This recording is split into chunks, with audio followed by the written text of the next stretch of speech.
మరొక breaking news చూస్తున్నాం. AP liquor scam కేసులో ఈడీ దూకుడు పెంచింది. ఈ కేసులో పలువురు నిందితుల ఆస్తులను ఈడీ అటాచ్ చేస్తుంది.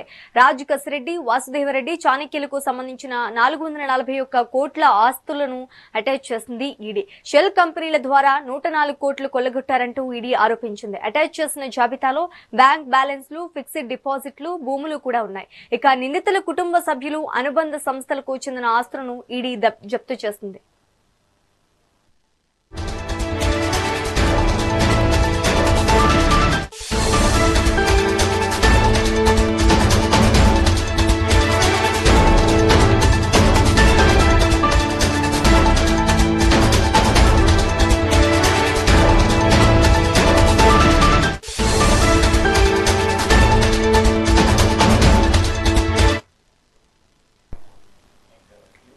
ఏపీ లిక్కర్ స్కామ్ కేసులో ఈడీ దూకుడు పెంచింది. ఈ కేసులో పలువురు నిందితుల ఆస్తులను ఈడీ అటాచ్ చేసింది. రాజు కసిరెడ్డి, వాసుదేవరెడ్డి, చాణక్యులకు సంబంధించిన 441 కోట్ల ఆస్తులను అటాచ్ చేసింది ఈడీ. షెల్ కంపెనీల ద్వారా 104 కోట్లు కొల్లగొట్టారంటూ ఈడీ ఆరోపించింది. అటాచ్ చేసిన జాబితాలో బ్యాంక్ బ్యాలెన్స్లు, ఫిక్స్డ్ డిపాజిట్లు, భూములు కూడా ఉన్నాయి.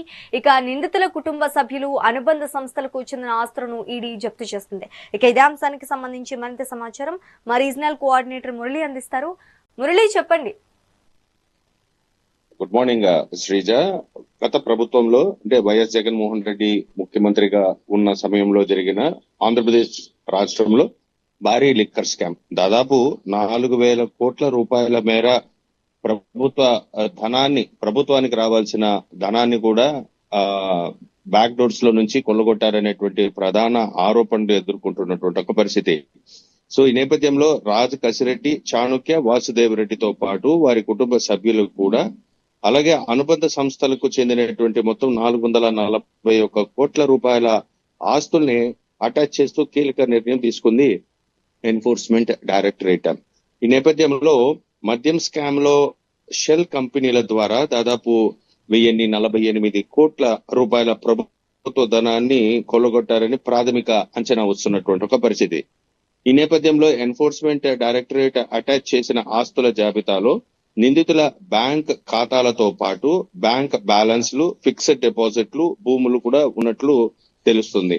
సో ప్రభుత్వానికి దాదాపు 4,000 కోట్ల రూపాయల నష్టం జరిగినటువంటి విషయాన్ని తొలి నుంచి కూడా కూటమి సర్కార్ అధికారంలోకి వచ్చిన తర్వాత ఆరోపిస్తున్నటువంటి విషయం. అదే విధంగా ఎన్ఫోర్స్మెంట్ డైరెక్టరేట్ గాని లేదా సిఐడి అధికారులు గాని తమ దగ్గర ఉన్నటువంటి సమాచారం, అలాగే దర్యాప్తు జరిగినటువంటి తీరుతెన్నుల నేపథ్యంలో 2019 లిక్కర్ పాలసీ మార్చి ప్రయోజనాలంతా కూడా కొద్దిగా బ్యాక్ డోర్స్ లో తీసుకోవాలనేటువంటి ఆలోచనతో ఇవాళ రాజు కసిరెడ్డికి ఇంకా బెయిల్ కూడా మంజూరు చేయనటువంటి ఒక పరిస్థితి. ప్రధాన ముద్దాయిగా ఆరోపణలు ఎదుర్కొంటూ ఇంకా జైల్లో మగ్గుతున్నటువంటి రాజు కసిరెడ్డి ఈ స్కామ్ కి ప్రధాన సూత్రధారిగా ఉన్నటువంటి ఒక పరిస్థితి. ఈ నేపథ్యంలో నిన్న మొన్నటికి బెయిల్ మంజూరు చేసుకుని బయటకు వచ్చినటువంటి చెవిరెడ్డి భాస్కర్ రెడ్డి కూడా ఈ ఆరోపణలు ఎదుర్కొంటున్నటువంటి ఒక పరిస్థితి. వీరితో పాటు దాదాపు A1 నుంచి A32 వరకు ప్రధాన నిందితులకు అందరికీ కూడా A1 మినహాయించి మిగతా అందరికీ కూడా బెయిల్ మంజూరైనటువంటి ఒక పరిస్థితి. ఈ నేపథ్యంలో వాసుదేవరెడ్డి అప్రూవర్ గా మారుతారనేటువంటి వాదనలు కూడా వినిపిస్తున్నటువంటి ఒక పరిస్థితి కనిపిస్తుంది. అంటే గతంలో ఈ లిక్కర్ పాలసీని ఎవరు చేశారు, ఎలా చేశారు అనేటువంటి అంశాలు కూడా వెలుగులోకి వస్తున్నటువంటి ఒక పరిస్థితి. ప్రతి కేసుపై అంటే మద్యాన్ని షాపులకి పంపించడం, అక్కడ నుండి 10 నుండి 15, 20% డబ్బులు మేర అంటే కమిషన్స్ మేర వసూలు చేస్తున్నారనేటువంటి ఆరోపణలు ఎదుర్కొంటున్నటువంటి ఒక పరిస్థితి. అంటే పాత మద్యం బ్రాండ్లను మార్కెట్ నుంచి తొలగించినట్లు కూడా గుర్తించినటువంటి ఒక పరిస్థితి. అంటే ప్రీవియస్ గవర్నమెంట్స్ ఏదైతే లిక్కర్ బ్రాండ్స్ తీసుకొచ్చి పెట్టారో ఆ బ్రాండ్స్ కాదనిసి వీరు కొత్త బ్రాండ్స్ తీసుకురావడం, దాన్ని ప్రజలకు ఇవ్వడం కూడా జరిగినటువంటి ఒక పరిస్థితి. చాలా మంది అనారోగ్యంతో మృతి చెందినటువంటి ఒక పరిస్థితి ఉంది. దీనిపైన ప్రస్తుత స్పీకర్ గా ఉన్నటువంటి రఘురామకృష్ణంరాజు గాని దీనిపైన కోర్టును అప్రోచ్ అయినటువంటి ఒక పరిస్థితి. అంటే కలుషితమైనటువంటి లిక్కర్ ని ఆంధ్రప్రదేశ్ రాష్ట్ర ప్రజానికానికి సప్లై చేశారనేటువంటి అంశాలను కూడా వెలుగులోకి తీసుకొచ్చినటువంటి ఒక పరిస్థితి.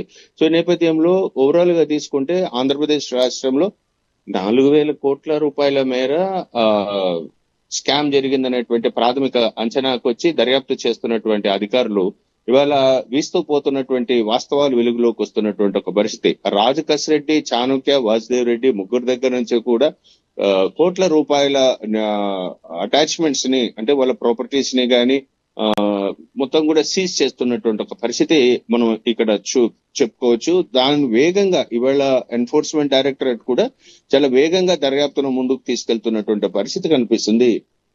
Sreeja. Right, thank you for the update Murali.